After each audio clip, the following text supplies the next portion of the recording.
Hey guys, today we're going to be talking about this Donner guitar and do a few modifications to it, so that'll be cool.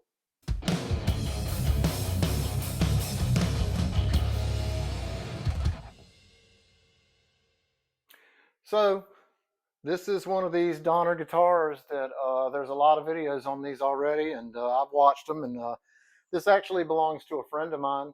So not only is this not a sponsored video, uh, this is not even my guitar. So my friend purchased this guitar. Donner didn't give this to us. So any opinions I give will be my opinion and all that. But he also wants me to do a few things to it. We're going to change the pickups. We're going to do little modifications to it and stuff. But what I see of it so far is much like the reviews you've seen probably already. I've seen a lot of them here on YouTube. And I mean, I think you're getting a lot for the money. This is the DST-550 ST. It is a Stratish type thing. The headstock honestly looks a little Ibanez-ish to me, but that's okay because I like that headstock. Roasted maple neck, which is beautiful. I mean, that's really beautiful and feels really nice. It's super like matte and playable. And like everything you can see as you look at it, I mean, you're seeing good quality stuff. The bridge is very nice. Floating 2-point bridge. Body looks good. Paint looks good. Nice cutaway here, access cutaway, and the neck joint. Like everything looks really nice. And for the money, I mean, as of right now, when I just looked it up, they are on Donner's website. They're $263.99. I mean, and you're getting a lot of guitar for that money. I mean, it seems really nice. My friend got it, I think, because he wanted sort of a super stratty type thing where you've got a humbucker at the bridge and a tremolo it's not a Floyd or anything, but I mean it's much more functional than like a 6-point Fender tremolo, certainly. And we'll see how good we can get it to stay in tune. But we're going to do some things to it, and I'm going to show you that, and then we're going to do a full setup on it and see how we can get it. So next thing we'll do, we'll have it on the bench and I'll take it apart. So what I decided to do here was just take photographs throughout this video in the process of what I did to the guitar, instead of trying to film everything and make video out of all of it, because it always ends up making the videos be really long, and I'm trying to get these videos shorter. You know, I really don't want them to be 30, 45-minute videos. I'm trying to keep them kind of shorter because I kind of like shorter videos anyway. But here's some photos off of Donner's website of this guitar and a couple other the colors that they make. They all look really good. And the next picture here is a bunch of scratches were on the pick guard. I don't know if he did that or not, or if somebody did it before, but I suspected it was on the protective plastic on the pick guard, which, as you'll see in a few minutes, it was. Here's the back spring cavity. Has a big block like a lot of people like. It's well cut, well done. These are the stock pickups. Bridge was 14.6. Middle was 3.7. And the neck was similar, 3.8. You know, pretty good readings for those. A really hot bridge pickup too. Here it is once I got the pickguard off and over. It's just got the big swimming pool route on it, which some people like, some people don't like. I like it because you can you know, do any pickup configuration you would like to do in there. It's kind of rough in there, but completely acceptable. This is the bottom of the stock pickups. I mean, they're what I would have expected. You know, nothing really written on them, nothing, you know, no markings or anything, but good enough for stock pickups. This is the stock wiring. We would end up taking the coil tap switch out. That's what he wanted, and he wanted the volume moved to its location, which I'll show you how I did that in just a few frames here. Here's a pan from top to bottom of the pickup route. Electronics are just sitting down in the bottom because I had the pick guard off because I did a tracing of the pick guard, which I'll show you in a minute also. Here's the pick guard just kind of sitting there with nothing in it. This next shot, yeah, this is it. So he wanted the volume moved down to the middle place. and nothing up at where the volume was, because he said his hand was hitting it, you know, when he was playing, which a lot of players have that complaint. So there is where, you know, these had the locator, the little locator tab holes drilled into them. So I went ahead and did the middle one like that. I had to widen up the hole so the pot would go in it, and then I did the little locator tab hole in it too. These are the pickups he got, a set of ToneRiders, an HSS set. I don't have any experience with these, didn't really know anything about them, but they seem really nice. This is the set he got, the Birmingham set. It has the readings right on the box, which I didn't even notice till later because I measured them myself. Very, very nice though. And here's the backs of them. That's what they look like on the back. They're very well made. They've got the this wax coated cloth pushback wiring on the single coils, which I like a lot. I love pushback wiring. So easy to deal with. There's the tops of them.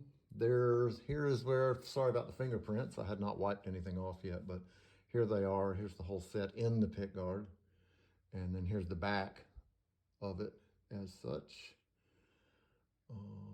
I had not zip tied any wires yet or anything, but I do zip tie them so they'll kind of go down the middle, and that's that. I don't think I had soldered up the pickups yet at that point, but here we are where everything is soldered together, I think. Once we get up there, this is and everything was hooked to the switch. And it's not my favorite kind of switch. I like more of like a traditional Fender type pickup selector, but I just soldered everything back the way it came stock, but except for leaving out the coil tab. And here it is before I strung it up or wiped it off. That was where I had put up a dummy knob for him but he said no, he didn't even want a dummy knob there. He didn't. So here's the readings of the new pickups: 8.5 at the bridge, 6.1 in the middle, and something similar at the neck. Yep, 6.1. So in the next frame, this is it strung up. Right before I set the action and the intonation. There was only one fret. I checked every fret on here with my fret rocker, and there was only one, and I hammered it in a little bit, and it was fine. This is the tracings I did. I did one with the pickups that were there, the HSS and the knob holes and everything. And then I did one blank in case you want to send one in and have one custom made, which you can have done. I have the link is on the video here in a little bit. But I printed this out. This is ToneRider. When you go to their website, they had all these different schematics for different setups of their pickups. Very helpful. I mean, any kind of configuration you want, they have it. And all you got to do is just download it, print it, whatever. So I just used it like that. And then this was earlier today when I got completely done with it and made the outro, and there we go. Okay, well, there you go. What you probably just saw was a slideshow of some photos that I took throughout as I was doing all the things to this guitar. I say probably because I do these things out of order. I haven't done that slideshow yet, so I'm doing this before that, but that's my plan.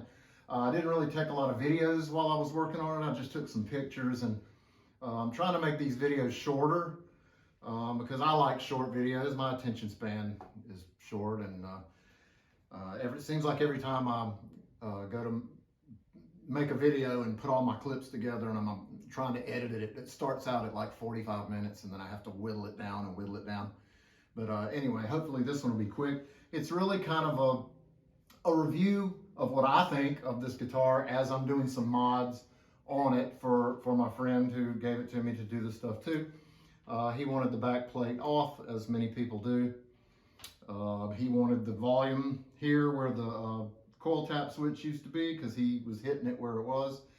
He wanted an open hole. I suggested I could put a dummy knob there. He said nah, because that's how he is. He's a function over form any day. Like, he's all about the function of things, and he's not really into like gear and collecting gear. It's the whole thing. They should do a video about that. Because we're all, the group of us, we're always arguing about that. But anyway, so these pickups, they sound good. They definitely, you know, they don't measure as hot as the ones that were in there. But, you know, they sound really good and looked really nice. And the bridge is nice. One thing I will say about this bridge that I didn't see on any other videos, but maybe I just missed them, is that, you know, it is just a pull-out style. It doesn't screw in like a Strat. But when I first was putting this in and was dealing with it, when I leaned over, it would just fall out onto the floor. And I was like, well, that's a terrible design. Till I noticed, looking a little closer, that right here on the side, right on the edge here, is a little Allen screw where you can adjust the tightness of that. So I did it to a tightness where it doesn't really rattle too much as you go up and down, doesn't fall out. If you do it too tight, you can't get it in there. But that's a really cool feature. I've never seen that before. The saddles are really nice on this bridge. The two posts, you know, the blade part of the post, they're real sharp, and when you use the tremolo, it comes back to 0 really well. It's got a big block on it, which a lot of people like. It's painted black, which is weird, but you know, it's a big full-size one. But I mean, the strings are still new, so you know, when you first put strings on, you stretch them and then you tune it, and then you stretch them and you tune it, and then you just get to where you play in it, and it'll still kind of knock out a little bit every now and then. I've always found, you know, it takes a little while of playing, and then you'll get to where everything's really staying in tune, and you're kind of at a sweet spot, you know. And then as strings get really old, then they start to not want to be in tune there. It's really a matter of finding that sweet spot window when strings are broken in enough to stay in tune, you know, but not worn out enough to fall out of tune a lot. But I mean, it really...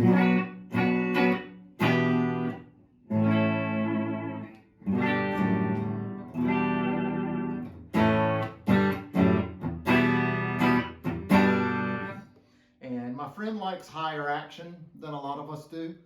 A lot of players like myself included, try to get it as low as possible, you know, but he really likes it up higher. He says he can dig in a little better, you know. I understand that. But anyway, my review of this, very nice quality. I mean, amazing for the price. You know, I hate to keep mentioning price, but you know, there seems to be a new wave kind of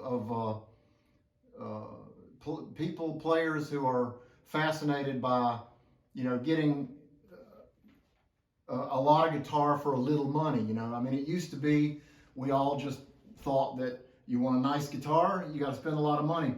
But these days, the guitars that are a lot of money are a lot of money. And I mean, and they're nice. I mean, they're nice.